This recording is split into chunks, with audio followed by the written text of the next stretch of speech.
Hello, everybody, and welcome back to Goldster PPG, Purpose, Passion, Grit. I'm really excited today to welcome Owen Scott, who's joining us, would you believe, from New Zealand, where it is currently 1 o'clock in the morning. So we have to try and keep him awake. So as many questions as you want to send through, please just put them in the chat and I'll ask Owen as we continue through it. So Owen, thank you so much for joining us in the middle of the night for you. It's a great pleasure. It's an honor. And thank you.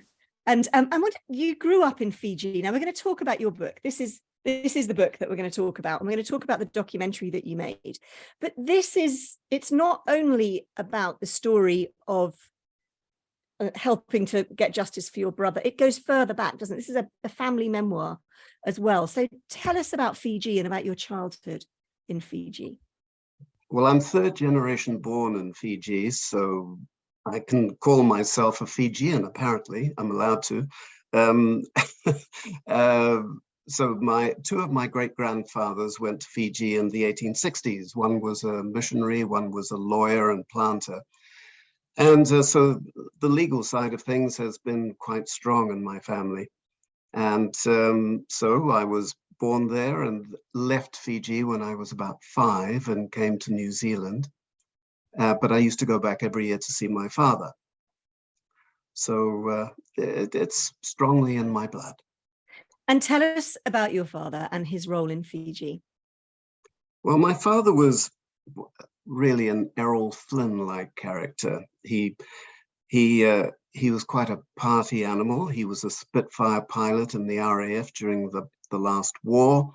And he was a bit of a character, but he had a few flaws as well. So he died when I was 19, so I never really got to know him that well. And I do regret not having an adult conversation with him. And you are the youngest of all of his children. Tell us about your siblings and about John in particular. Well, I've got some half siblings, and John was my elder brother from the marriage with my mother. And I always confuse people at dinner parties by saying that we same parents, different marriages, and that makes everybody glaze over, but they can't quite work it out. Because my parents divorced and remarried, and John and I are from different marriages. And John was 10 years older than you, is that correct? But 9, yeah. 9 years older, yeah. So when you were growing up, John was already a teenager, or he was finishing school when you were at school. But how did you kind of get to know each other? Were you very close when you were growing up?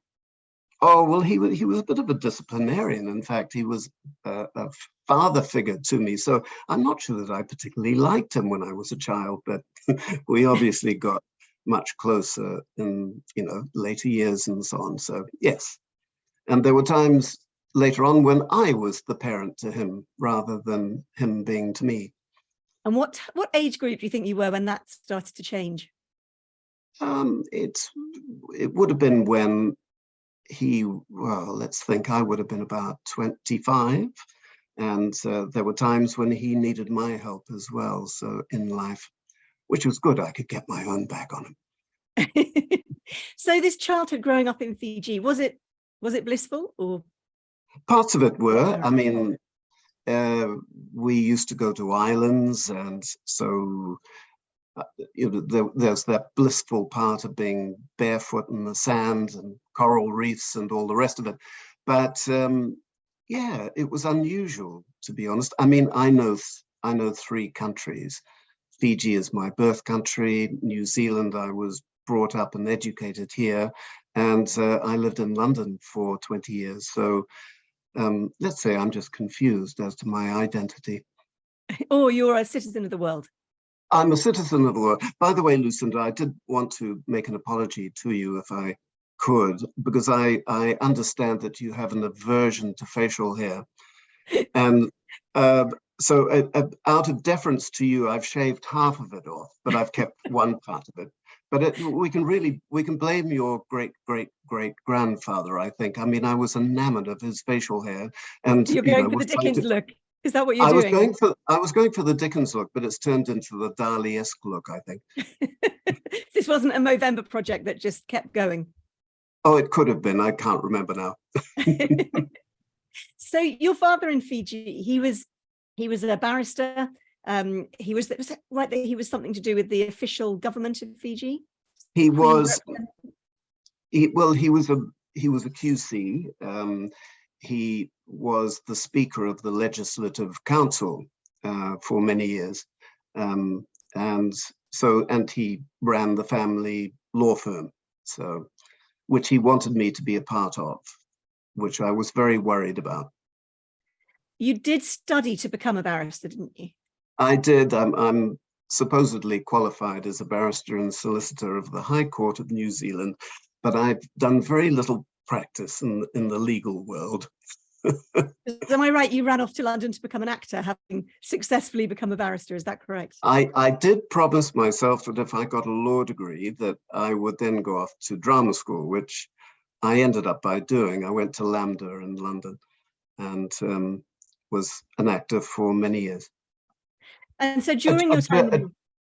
A journeyman actor, I would say, too. A journeyman actor, a Shakespeare type figure, traveling around and... Yes. So you were living in London at the beginning of, in 2000, weren't you? In the kind of beginning of the new millennium. Yes. And I think, were you fairly settled in London? Well, I thought I was. I think I was. And then there was a coup in Fiji in 2000. That was the third coup that had happened in Fiji. And my brother was the head of the Red Cross. And it was a very unusual coup because the Prime Minister and 36 MPs were held hostage in the main chamber of the Parliament buildings. And my brother felt on the first day of the coup that he had to do something. So he marched up to the gates with his Red Cross tabard on and tried to persuade men with balaclavas and automatic rifles that he should go in and try and look after the hostages. And he succeeded because they would have been ex-army officers. And so he managed to say to them, well, look, if you were in the Sinai or Lebanon working for the UN, the Red Cross would, and you were captured, the Red Cross would look after you. So finally, somebody made a phone call and he was admitted. So every day for 56 days, he would go in and he would supply the hostages with medication and clothing and messages. And at first he was intimidated and roughed up. It was quite dangerous. But when he managed to persuade the coup leaders that the Red Cross was a neutral organization, they started to cooperate more. And yes, he became quite famous around the world at the time. I remember seeing an image in a newspaper of him in his Red Cross tabard. I hadn't realized until many years later, of course, that was who I remembered seeing in this image. But it is a very striking image of him standing there, amidst all these people as that kind of beacon of neutrality. And then what happened with the coup? So for those of us who don't know much about Fijian history, what happened with that coup? How was it put down and what was next? Well, there were negotiations between the army and the coup leaders. And in the end, the hostages were released and the coup leaders thought that they had achieved some sort of immunity to prosecution. But in fact, they broke a few promises over the possession of weapons. So they were rounded up and popped into prison, basically, tried and popped in prison. But then Fiji is a very complex place. Sometimes you think, when you go to an island culture and everybody's laughing and smiling and, in the case of Fiji, they're very charming people and there would be bula bula and all the rest, but it's a very complex society. And there were complications later. So there was another coup in 2006. And the coup leader was a military commander again, and he has just been voted out of office after 16 years. And ironically, the original coup leader from 1987 is now back as prime minister. So Gosh, we think our you could- politics is turbulent in the UK at the moment. exactly. Wow. So there are complications. So after the original, the coup in 2000, after the hostages were released and then the coup leaders were arrested, John had to then go back in and make sure that they were being treated correctly. Is that right? Was that his role? He, with neutrality of the Red Cross, he had to provide support or care or whatever to both sides, to the coup leaders and the hostages, because the coup leaders had bussed in hundreds of supporters into the parliamentary grounds. So it was a mini city there. So John, in fact, had to supply clothing and medications for anyone who was suffering inside. So it got complex. But when it was all over, yes, he was pretty traumatized. And in fact, I thought he had PTSD for quite a while. And in the year afterwards, well, when it came up to the murders, well, I can't call them murders, but the killings of John and his partner, Greg, people then assumed that it was something to do with a coup, and it wasn't. But people tell stories and they make up situations, and yes, so it was quite complicated. So before we get on to what happened to John and Greg, why do you think, because John, like you, grew up and was educated in New Zealand largely, didn't he? So he left Fiji fairly early on as well for school. What do you think made him choose to go back to Fiji and to go there? And what had happened in his life between leaving Fiji in childhood and going back?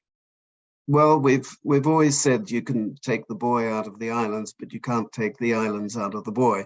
So we both had a hankering really to go back to a country that we both really loved. What happened was in 1987, at the time of the first coup by a man called Sitiveni Rabuka, who is now the current prime minister again, John and Greg were in Fiji painting the family home, the house, and doing it up, ready to re-let it. And then the coup happened, and they were worried that the army might try and requisition the house. So they stayed. And then afterwards, Greg said to John, why don't we live in Fiji? And so they did. They decided to stay in Fiji, and John first worked for Shell, the oil company, and for a number of years, and then decided he didn't want to do that. So he applied for a job with the Red Cross and got it. So that was why it was almost, they were there by mistake in a funny kind of way. And was it a brave thing to do, or was it not a problem to gay men moving to live in a small island community? Very good question. You have to be very careful in the way that you, well, they were very open about their sexuality, and to some degree, maybe they shouldn't have been quite as open as they were. The whole idea of sexuality in the islands is quite a difficult one, and in the old days, it was almost accepted. In traditionally, I mean, in Samoa, there's still the sort of formal fafafine, that status of a younger child. In Fiji, it's not like that at all. So they made some mistakes, but yeah, it's a very interesting question. And subsequently, the country has become much more conservative again. Right. Yeah.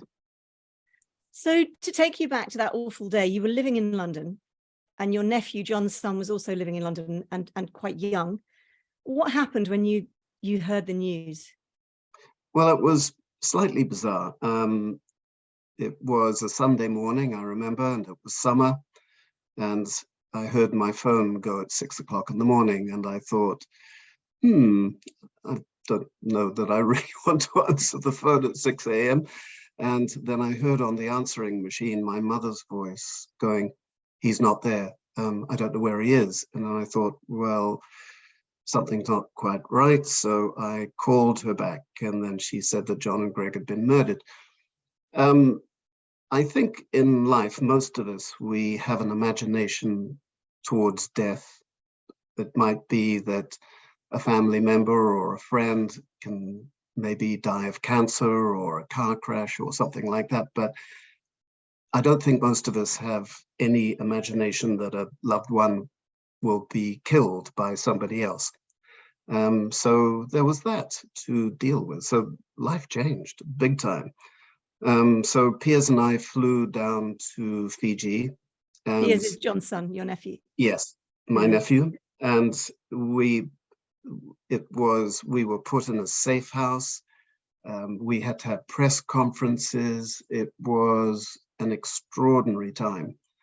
And we got through the funerals and stuff. And then there was controversy with the killings because the police commissioner at the time, a man named Savua, he didn't like my brother particularly. And so he wasn't very helpful over what had happened.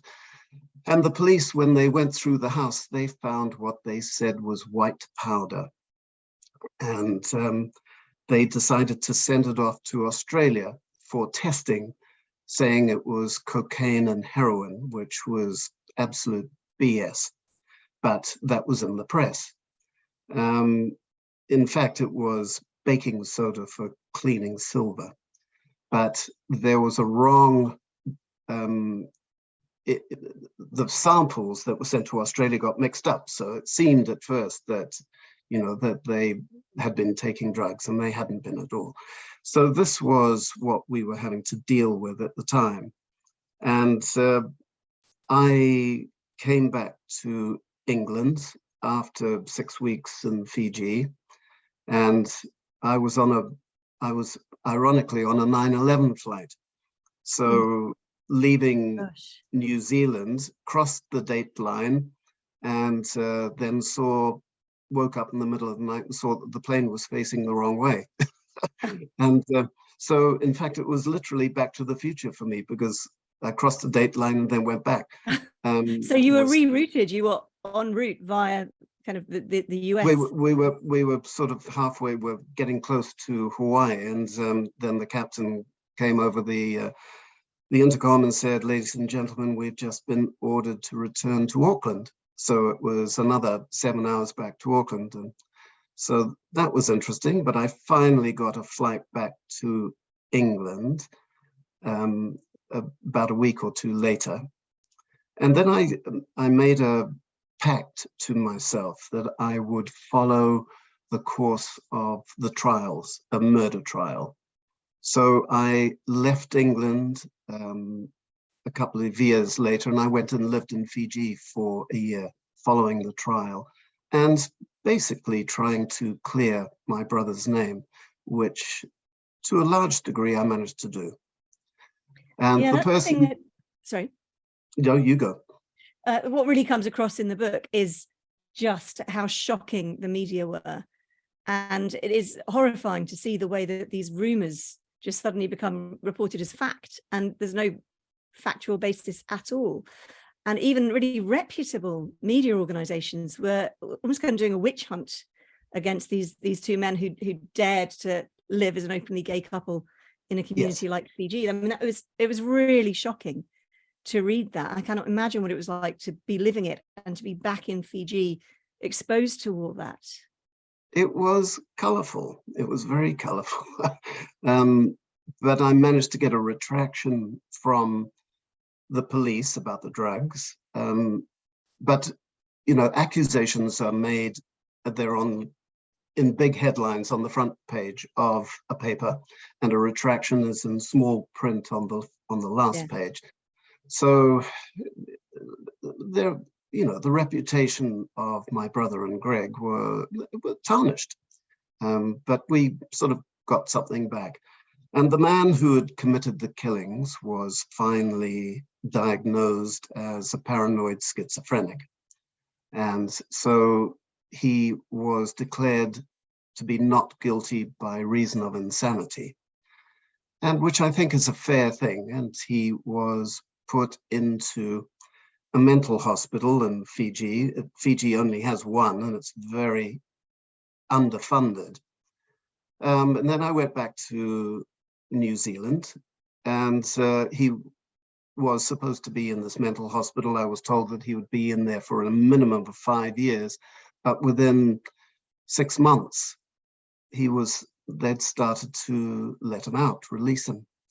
So I didn't think that was fair.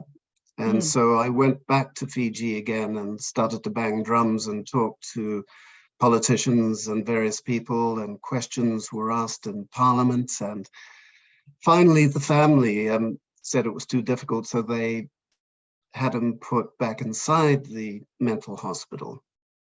And he remained there for many years, but then he became violent again and was then transferred to a maximum security prison for a period.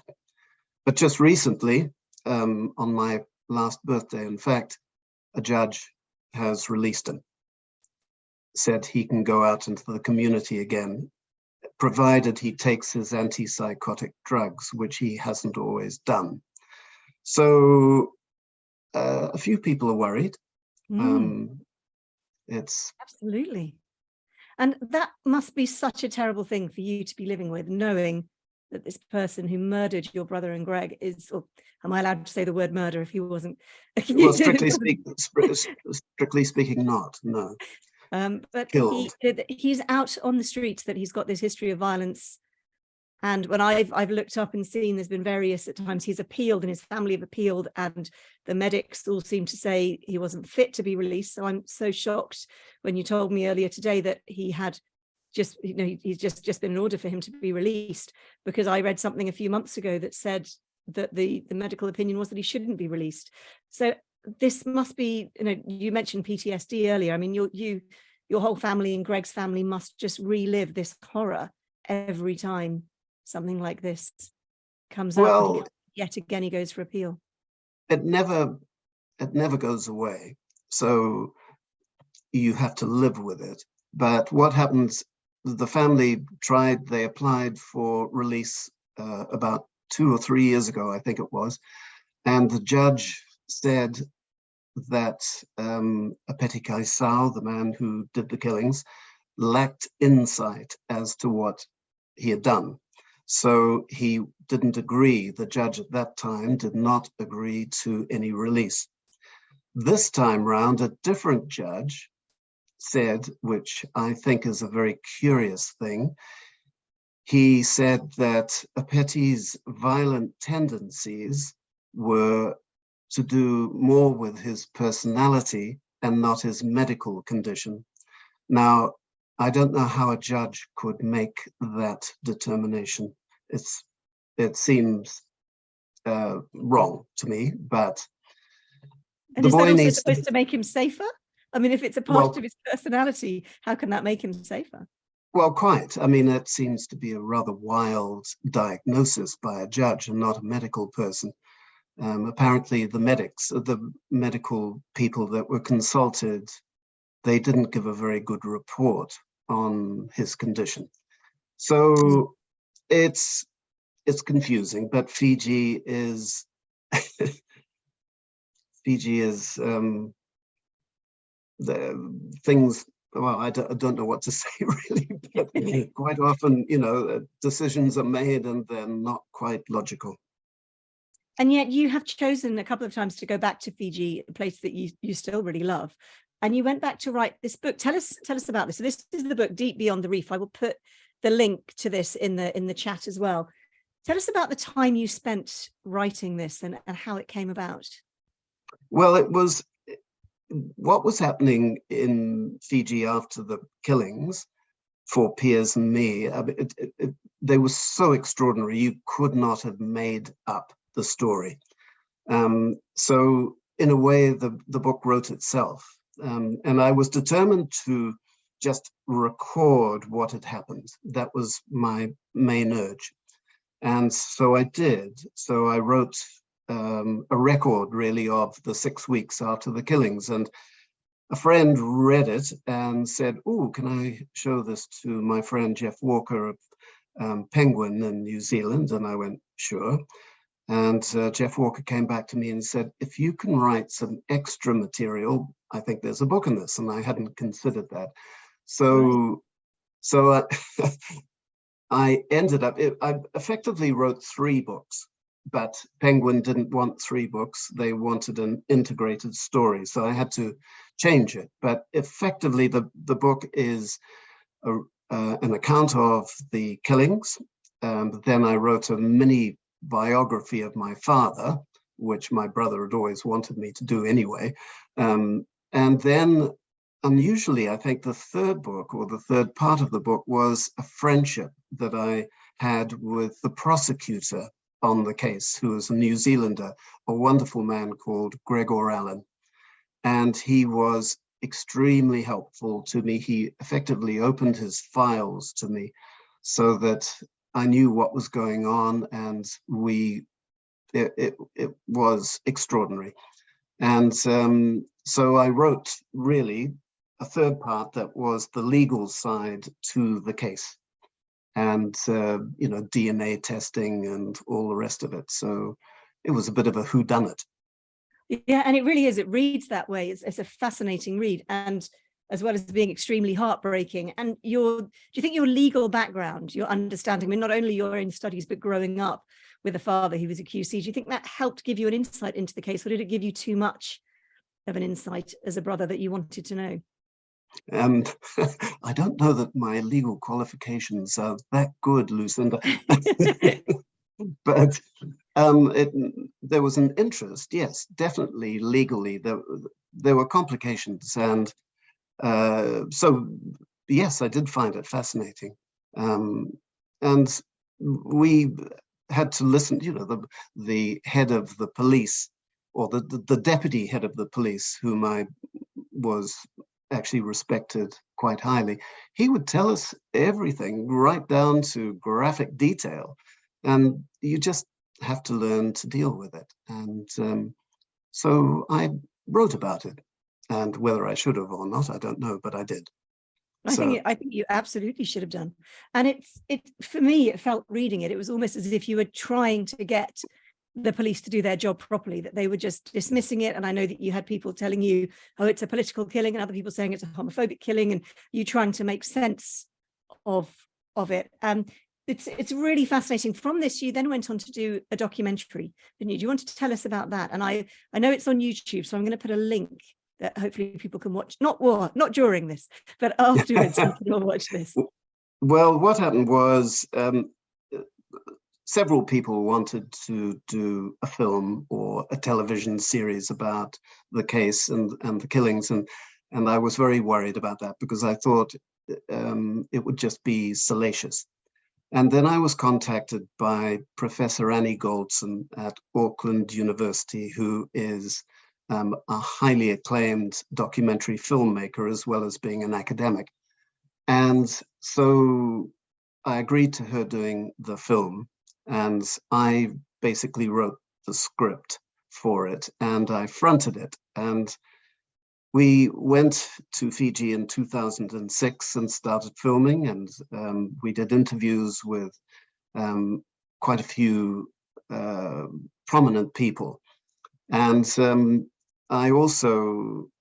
Annie wanted me to meet the family of Apeti Kaisau, so I agreed to that, and we would film. That was tricky. It was difficult, but the father of the killer had been very publicly in support of his son, talking publicly, saying if Apeti hadn't done the killings, he would have. And so I wasn't too pleased about that. But in the court, when part of that is probably a sense of shame in Fiji, and and pride that he had to compensate for that. But on the last day of the trial, their family was on one side of the court and my family was on the other side of the court, and I thought I had to go across and meet them.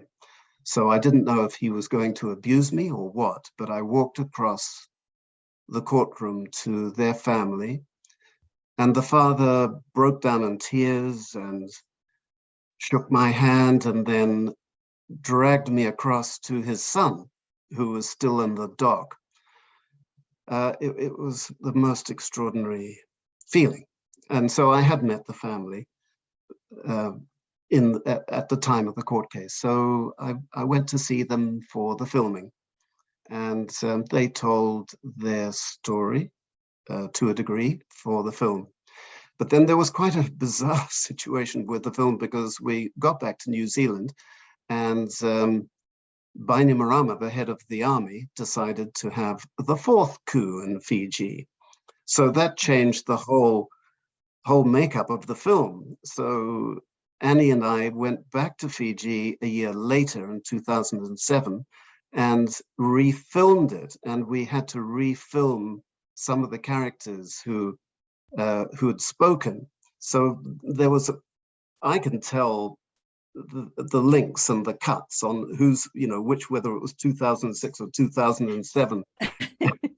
And we had to make sure that their ties were the same and all the rest of it, and the color matching and the costumes. And so that was quite an interesting thing to do as well. So filming in the middle of a coup? Just after the coup, yeah. So really, when you thinking about the, John's death, John's life, John's work, your family life, coups have played a huge role all the way through, from your childhood right up to making this documentary, and right up to, yes, to recent history. Yeah, it's coup culture in Fiji, sadly, became a bit of a, for coups, it seemed to be the way of solving problems, and it wasn't at all. There's just been an election in Fiji, and Vorenge Bainimarama has just been voted out by a squeak. Absolutely, it was so fine, a bit like Brazil, what's happened there. And there have been a couple of, the deputy prime minister was a very controversial figure. He was also the attorney general, and they both fled the country, or seemed to flee the country straight after the election, without conceding. And Bainimarama is back in Fiji, I've heard, but he's gone to ground and is not saying anything. The attorney general, I don't know where, the ex-attorney general, I don't know where he is, but yeah, there are all sorts of problems that I've heard. There are various appointments too, like the Chief Justice. The new Chief Justice is looking into a whole bunch of things. And yes, so do you think the justice system has not changed since you were fighting so hard to get justice for John and Greg? Do you think there's still a problem in Fiji? I think there is, and because the figure of the Attorney General, and I should be careful in what I'm saying, but he has quite a capricious personality, and the judicial, 90% of the judges in Fiji have been Sri Lankan. Now, that wasn't the case when I was dealing with the case. So I think that's unusual, but that was the choice of the Attorney General, to get appointments of foreign judges. Now, I think that will change. And also there've been some bad situations, because in the last administration, you could not say anything against the government. If you did, you were invited out to the military barracks for a talking to. Now, that will change. I know it will change, because Rambuka doesn't operate on the same way. There, just recently, there's a highly respected lawyer in Fiji called, his name is Richard Naidu. Now, he was convicted of contempt of court. He's an international lawyer of repute. So where did that charge come from? Hopefully now he'll be able to appeal. So we're hoping that things will change. Yeah. When did you last go to Fiji? Sadly, over 10 years ago, but I'm dying to go back and spend a bit of time there. And yeah, but I haven't been able to. COVID hasn't helped, and so been a bit locked down here. But I will get back. Or and you want Arnie to go back. say, That's what's so crucial. You really want to go back. You still consider Fiji part of well, your as home. Arnie said, I'll be back. So do you still have a family home in Fiji? Is that still there? The house that John and Greg were painting, is that still in the family? It is. It belongs to my nephew Piers, and rather wonderfully, it is now a school for the moment. And I think it's a Montessori school, and we were both delighted by that because that seemed a very good thing to do. So yes. Yeah, that is really lovely to think that there is a school there. So when you go back, do you feel instantly, this is it, I'm home? Or does it feel like a very different place now from where you grew up? Well, it's both in a way. It's the country of your birth, the smells and the sounds, they're the most familiar to you. And so they're hugely familiar to me. Part of the reason why I went back to Fiji to live there for a year to deal with the court case was also to reclaim the country for me and not have it defined by either my father or my brother's, the tragedy of his death. And strangely enough, that year that I spent there was extremely happy. I really enjoyed the place and I made the country mine again. In my mind. Really important to be able to do that. Yes. And have you, I mean, what has happened to Greg's family? I mean, we've talked about your family. Were they there at the court case? Were they relying on you to relay the information to them, or were they there at the trial as well? What's been the continuing story with them? I was really the main person, the link, but one of Greg's sisters came to the trial and also Greg's mother. I was very fond of Greg's mother, and she was a very funny and lovely woman. And so she and I got together and we looked at material, and she valued my telling her what the situation was on the ground and what had happened. So in a way, I was the conduit. Yeah. And so now you are firmly settled in New Zealand. You've lived in England, you've lived in Fiji. And tell us what you do now. Well, I do a bit of recording. I worked for Radio New Zealand for quite a while.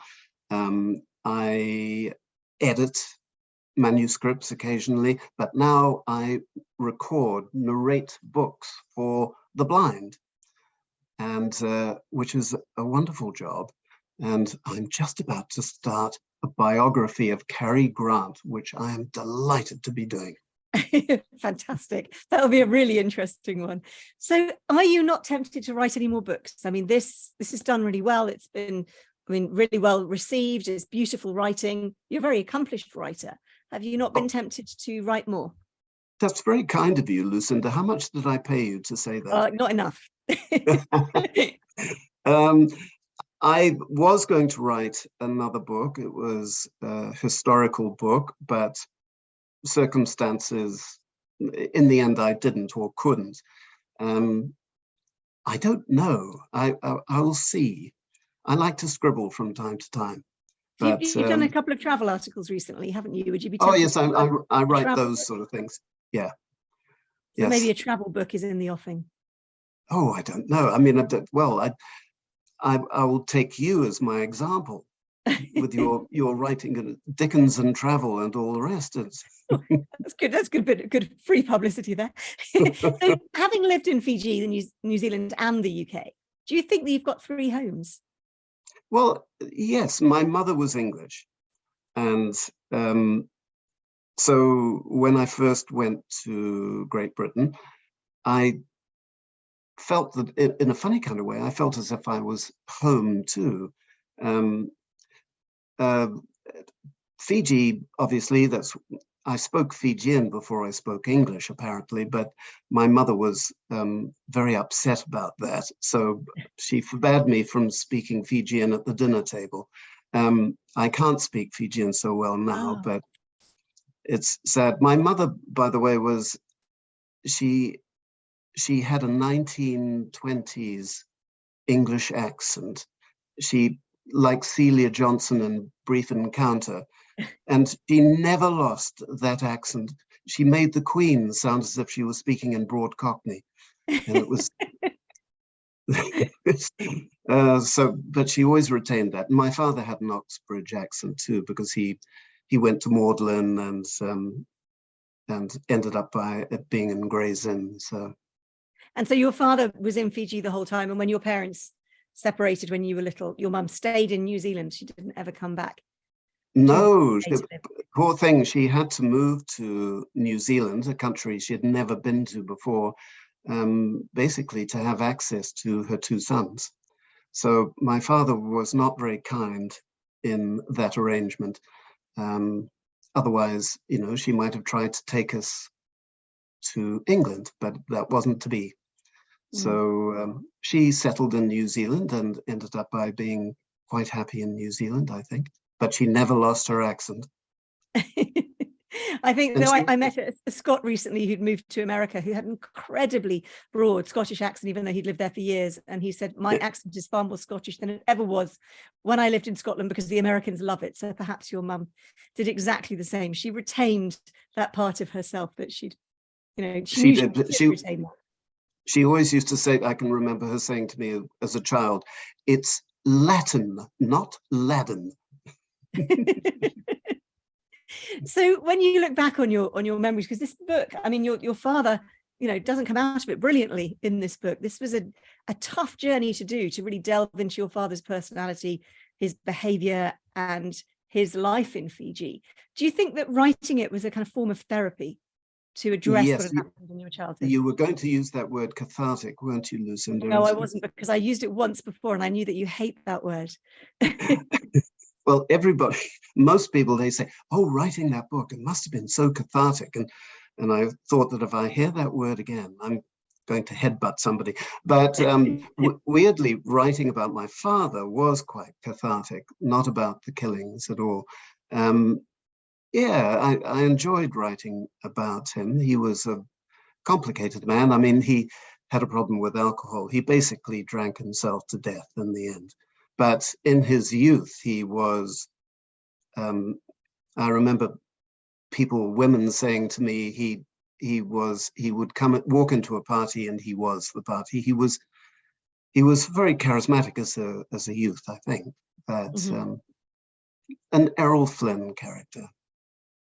Well, thank you so much. What we're going to do now is we're all going to stay here, and Owen is going to stay with us, and you're going to be able to unmute and ask him questions. But I'm just going to do a little ending for the recording, because that last bit will be edited out. So, Owen, thank you so much for joining us today for Goldster PPG. I do urge everybody to read the book and to watch An Island Calling, which you can find on YouTube.